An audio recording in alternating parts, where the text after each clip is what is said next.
Mokoum en langue Medzona est le nom d'une montagne située entre les départements du Wollo et du Ntem, au nord du Gabon. C'est Mokoum ou Ayem.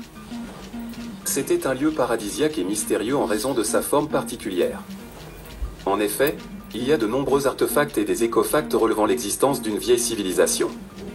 La grotte, l'empreinte dans la roche du pied d'un être humain géant, les pistes non herbeuses, coquilles, ossements et plusieurs d'autres objets de nature archéologique.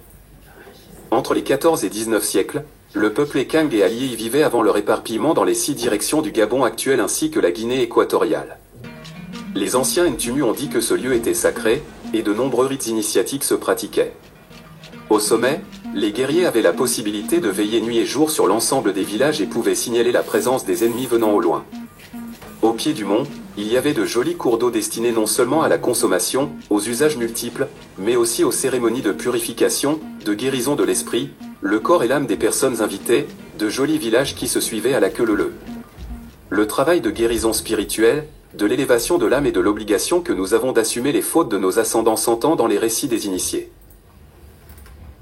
Les autochtones appellent ce lieu Koum qui vient de Akoum, la richesse, et le village dans lequel est implanté ce mont aujourd'hui se nomme Koumassi.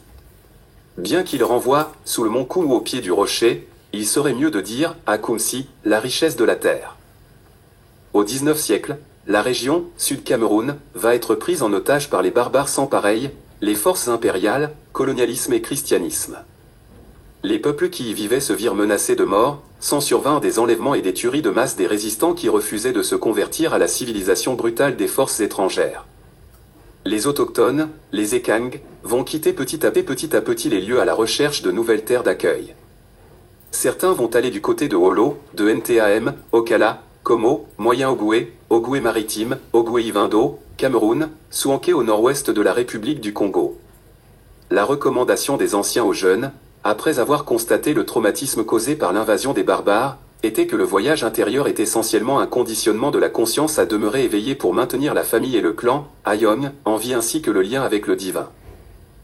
En 1961, après NDNDE accent aigu, sorte de surhomme mystique, le purgeur des reliques fan venu de l'Ogoué Ivindo, envoyé et soutenu par l'administration coloniale entre 1950 et 1960, un certain André Piguet, missionnaire protestant accompagné d'une importante délégation des fidèles chrétiens, marcha sur le mont Koum et installa une croix en bois de 6 mètres haut.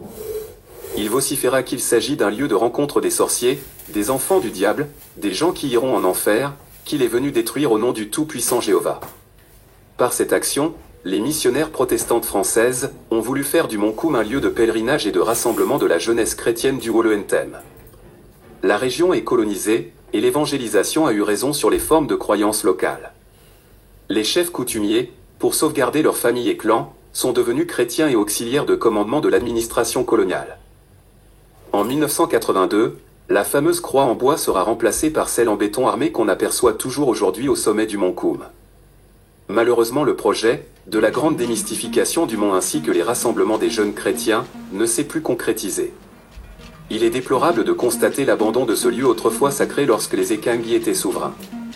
Certaines voix qualifient les manœuvres de l'Église représentative des États occidentaux, appuyée par l'armée de conquête, d'avoir commis des actes ignobles au nom de la sagesse chrétienne en territoire Ekang.